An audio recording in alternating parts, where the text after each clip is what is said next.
Halo pemirsa, senang sekali saya Valeska Raya bisa menemani Anda dalam program kabar terkini yang hadir setiap hari mulai pukul 6.30 pagi, 12 siang, dan 7 malam. Selama 30 menit ke depan, tim redaksi kami telah menyiapkan rangkaian ragam berita pilihan, diantaranya politik, peristiwa, ekonomi, sosial budaya, hingga kuliner. Berikut ini informasi selengkapnya.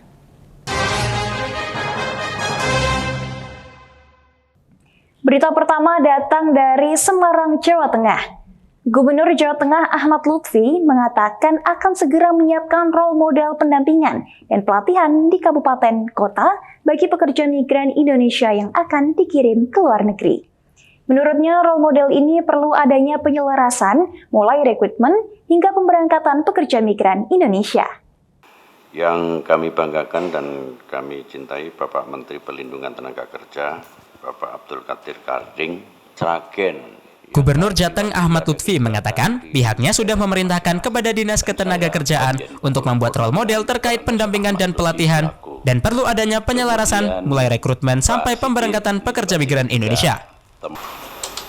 Jumlah pekerja migran Jateng menempati nomor 2 setelah Jawa Timur.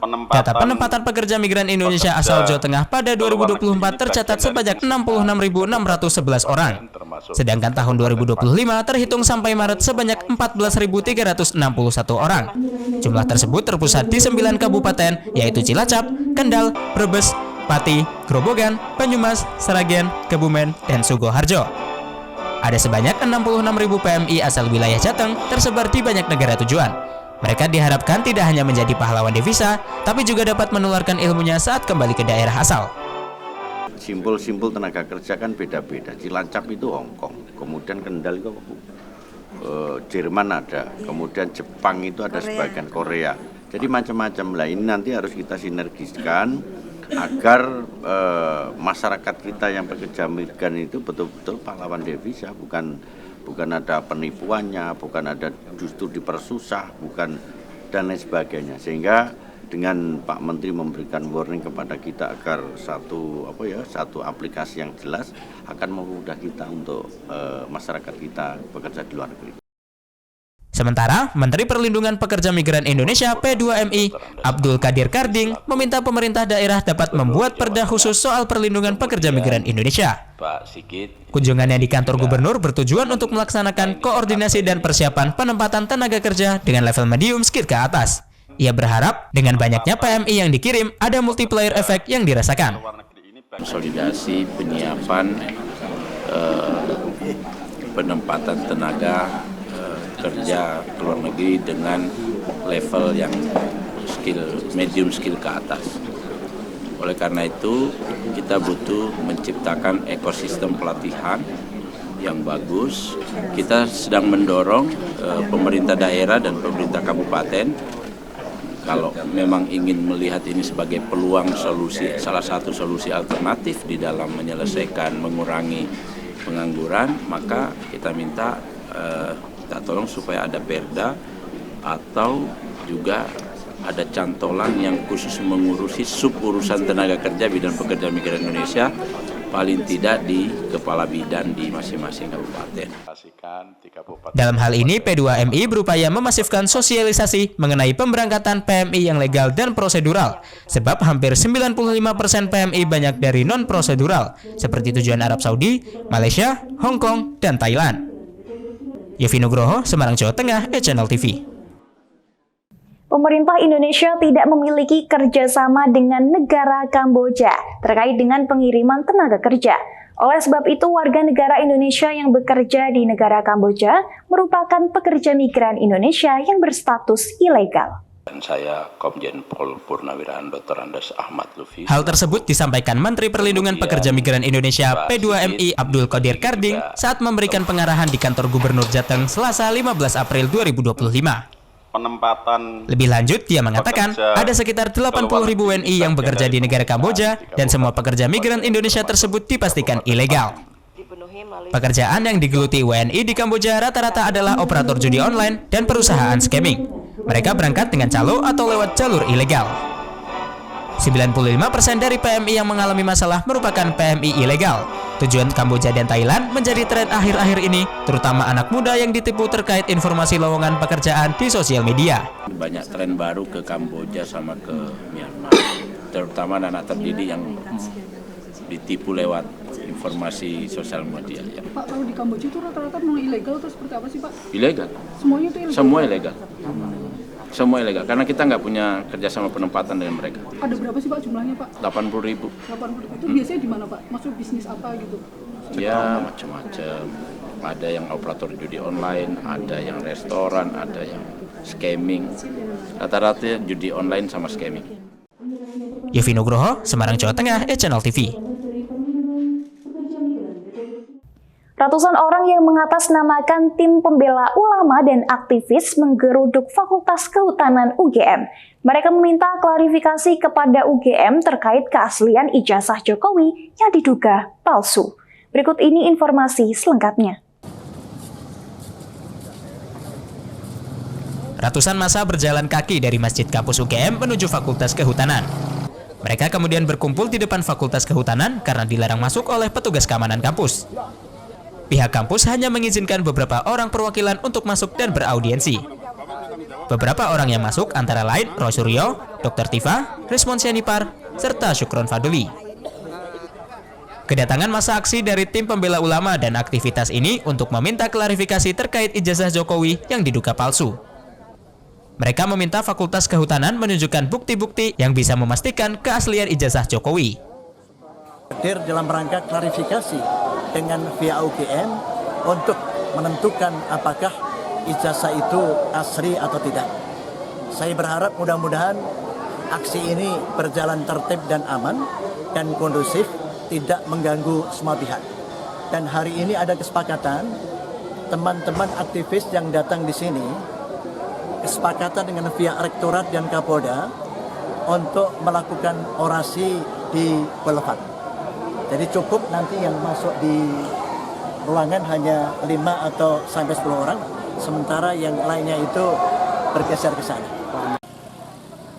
Hingga pukul 9 pagi, perwakilan massa masih melakukan pertemuan tertutup dengan pihak kampus. Demikian laporan tim Channel TV dari Sleman, Yogyakarta.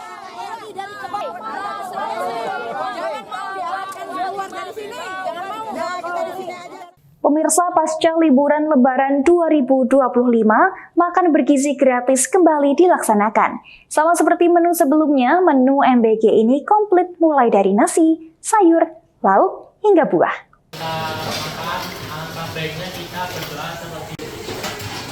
Dari pantauan di SMP Negeri 12 Semarang, pelaksanaan program makan bergizi gratis pasca libur Lebaran 2025 berjalan lancar. 797 porsi yang dibagi-bagikan kepada siswa dalam waktu 15 menit habis tanpa sisa. Seperti sebelumnya, menu MBG sangat komplit dari nasi, sayur, lauk, dan buah memenuhi unsur gizi. Dengan keberlanjutan program MBG ini akan semakin memperkuat pemenuhan gizi anak-anak usia sekolah. Alhamdulillah hari ini hari Senin tanggal 14 April 2025 MBG yang dikirim ke SMP Negeri 12 Semarang sudah kembali berjalan seperti biasa, yaitu ada 797 porsi yang dikirim dengan menu sesuai dengan yang sudah terjadwal. Untuk selama Lebaran kemarin libur kurang lebih 2 minggu. Sebelumnya pada saat di bulan puasa itu, bulan puasa Ramadan, MBG tetap berjalan dengan menu-menu makanan kering. MBG yang dilaksanakan kembali pasca libur Lebaran disambut baik siswa. Mereka mengaku menu yang disajikan semakin enak dan berharap MBG bisa dilaksanakan lebih luas di sekolah-sekolah lainnya. Pastinya perasaan senang karena setelah sekian lama libur Idul Fitri tidak merasakan masakan MBG lagi dan akhirnya bisa merasakan lagi. Rasanya masih sama. Menunya ada sayur buncis sama wortel, terus ada ikan bakso, ada semangka sama bakwan jagung. Semoga MBG-nya bisa berjalan terus sampai ke sekolah-sekolah yang lainnya juga. Sangat menghemat, jadi bisa untuk tambah-tambah uang tabungan. Selain terpenuhi unsur gizi, dengan adanya makanan bergizi gratis, siswa mengaku bisa berhemat dan bisa menabung dari sisa uang sakunya. Yofi Nugroho dari Semarang, Jawa Tengah, E-Channel TV. Pemirsa, puluhan warga di Klaten, Jawa Tengah yang mengalami keracunan usai menyantap makanan saat acara pagelaran wayang kulit dan halal bihalal kini masih dirawat. Polisi telah mengambil sampel makanan yang disantap oleh warga tersebut. Satuan Reserse Kriminal Polres Klaten, Jawa Tengah melakukan olah tempat kejadian perkara di rumah penyelenggaraan acara pagelaran wayang kulit dan halal bihalal. Tindak lanjut tersebut menyusul adanya laporan sebanyak 60 orang warga keracunan makanan. Para warga alami keracunan saat acara pagelaran wayang kulit dan halal bihalal. Bahkan tim Nafis Polres Klaten diterjunkan untuk melakukan olah tempat kejadian perkara. Setelah melakukan olah TKP, sampel makanan yang disantap warga juga diamankan petugas guna dilakukan uji laboratorium.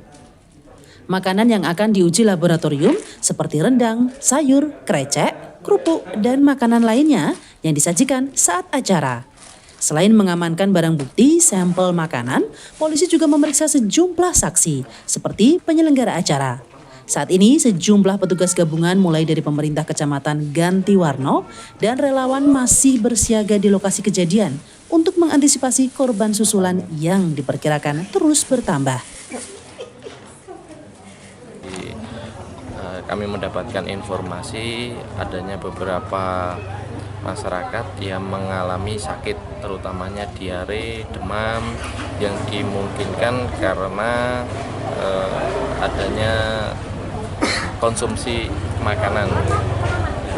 Karena ini diindikasikan karena konsumsi makanan pada saat hajatan malam minggu ada pertunjukan wayang. Jadi kami cek di lokasi ada beberapa sampel makanan yang masih tersisa dan nantinya kami akan lakukan uji laboratorium. Bentuk makanan itu yang tersaji dalam nasi dos itu ada rendang, ada sayur, ada krecek, ada kerupuk, ada snack-snack, dan yang tersajikan pada malam itu kami ambil sampel semuanya. Ya, untuk saat ini kita masih dalami dari pemilik hajatan, ada 2 orang saksi yang kami mintai keterangan. Hari Sabtu malam minggu, paginya halal bihalal, malamnya wayangan. Terus kalau warga itu udah kurang lebih berapa banyak? 200. Ya. Dari desa ada yang dari Tra, ada dari warga sekitar. Terus masuk ada polisi yang jaga juga ikut makan, polisi dari Babin. Kita masih berjaga kalau nanti ada tambah korban. Kemungkinan bisa bertambah? Mudah-mudahan sih tidak, tapi kita tetap bersiap seandainya nanti ada tambahan korban. Lisha Syafitri, E-Channel Klaten melaporkan. Kabupaten Karanganyar yang ditunjuk sebagai tuan rumah pelaksanaan Liga 4 Nasional mulai melakukan berbagai persiapan. Di antaranya dengan melakukan pembenahan ruang ganti pemain, tribun penonton, hingga resapan air Stadion 45 yang akan digunakan sebagai lokasi pertandingan. Dan untuk Pak Dudu di steril lorong itu kita akan Exo Askap PSSI Karanganyar Tony Hatmoko usai rapat koordinasi persiapan pelaksanaan Liga 4 Nasional Selasa 15 April 2025 mengatakan perbaikan Stadion 45 seluruhnya telah selesai dilakukan. Menurut Tony, berdasarkan hasil rapat koordinasi bersama Pemkab Karanganyar, TNI, Kepolisian, serta panitia pelaksana, seluruhnya menyatakan siap menggelar Liga 4 Nasional di Stadion 45 Karanganyar. Karena kepercayaan dari PSSI kepada Kabupaten Karanganyar untuk menjadi tuan rumah putaran Liga 4 Nasional. Jadi hari ini diikuti oleh perwakilan dari Bupati, yaitu Disparpora, dari Kepolisian, dari Kodim, dari Dishub, dari Diskub juga, dari Dinkes, dari Kelurahan Karanganyar setempat, dan lain-lain. Semua stakeholder yang terlibat kita ajak koordinasi semua. Hasilnya apa, Mas? Hasilnya bahwa semua stakeholder yang kita undang pada siang hari ini semua satu visi misi bersama kita ASKAP adalah sukses menjadi tuan rumah Liga 4 Nasional dan sukses. Sementara itu, Ketua DPRD Karanganyar, Bagus Selo, menegaskan mendukung sepenuhnya atas kepercayaan PSSI yang menunjuk Karanganyar sebagai tuan rumah Liga 4 Nasional. Dikatakannya, penunjukan Karanganyar sebagai tuan rumah akan berdampak positif terhadap perkembangan sepak bola di Karanganyar.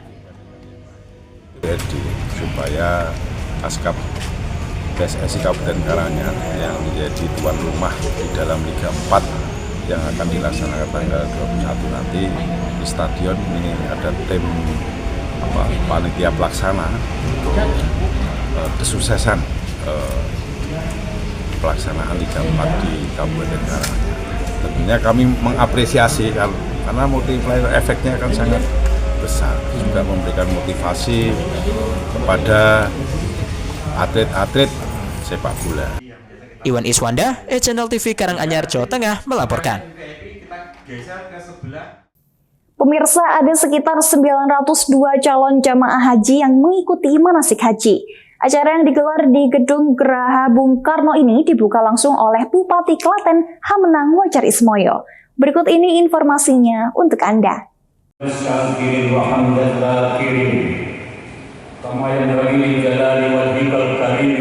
Dari data sementara, sebanyak 902 warga mengikuti manasik haji yang digelar di Geraha Bung Karno, Kabupaten Klaten, Jawa Tengah.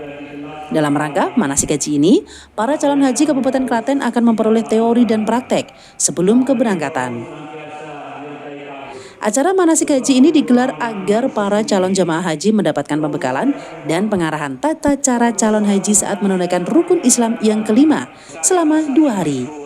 Untuk data sementara, ada 902 orang yang rencananya akan berangkat untuk menunaikan ibadah haji pada tahun 2025 1446 Hijriah, menunggu pelunasan paling lambat 17 April 2025. Selain itu, untuk jamaah haji cadangan yang sudah masuk sebanyak 176 orang. Dalam manasik haji kali ini dibuka langsung oleh Bupati Klaten yang dalam kesempatannya berharap agar calon jamaah haji mengikuti manasik dengan serius. Hal ini agar para calon haji saat melaksanakan dapat memperoleh gelar haji mabrur, berangkat dengan selamat dan kembali lagi ke tanah air dengan lancar. Untuk pesertanya sementara, karena kita masih proses pelunasan belum selesai ya. Pelunasan nanti berakhir tanggal 17 April. Ya, sampai hari ini yang ikut 902. Tapi masih ada kemungkinan penambahan karena sudah ada sampai hari Jumat kemarin 176 jamaah haji cadangan yang sudah melunasi. Jadi nanti sampai berakhirnya pelunasan mungkin akan tambah lagi cadangan dan nanti mungkin akan ada yang naik. Tapi berapa jumlahnya dari cadangan yang melunasi yang nanti kalau berangkat tahun ini kita belum tahu. Karena itu rilisnya nanti hari besok. Kegiatan bimbingan manasik haji di Klaten ini kita berkolaborasi ya. Kalau di kabupaten ini mungkin dilaksanakan secara mandiri oleh Kemenak selama 2 hari di tingkat kabupaten. Tapi di Klaten karena kita kolaborasi dengan Yayasan Jamaah Haji Kabupaten Klaten, IPHI Kabupaten Klaten dan Forum KPU Klaten kita laksanakan 3 hari. Yang hari ketiga itu kegiatan yang dibiayai oleh Yayasan Jamaah Haji, IPHI dan Forum KPU. Kegiatan ini praktek penuh ya, yang akan dibimbing nanti oleh para pembimbing baik dari Kemenak maupun juga dari Yayasan Jamaah Haji dan IPHI Kabupaten Klaten. Luar biasa, kami lihat beliau-beliau semua sehat-sehat semuanya. Semoga nanti sampai berangkat pun sehat dan selama ibadah di sana kesehatan dan lancar. Nah, harapan kami tentu para calon jemaah haji ini mengikuti dengan serius segala rangkaian manasik ini karena ini sangat penting buat beliau-beliau sehingga nanti ketika berada di tanah suci dan menjalankan berbagai macam rangkaian ibadah ini kemudian lebih mudah dan lancar. Karena memang hari ini kan semua pakai HP, kemudian semua berada di media sosial. Nah, harapan kami monggo silahkan mendokumentasikan kegiatan di sana, tapi jangan kemudian itu menjadi fokus sehingga ibadahnya menjadi kurang. Harapan kami pada maksimal, monggo sesekali mendokumentasikan. Leisha Syafitri, Channel TV, Klaten melaporkan.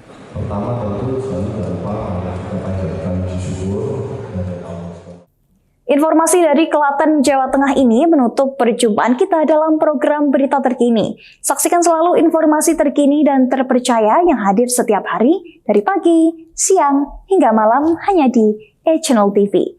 Saya Valeska Raya dan tim redaksi yang bertugas mengucapkan terima kasih atas perhatiannya. Sampai jumpa dan tetap semangat!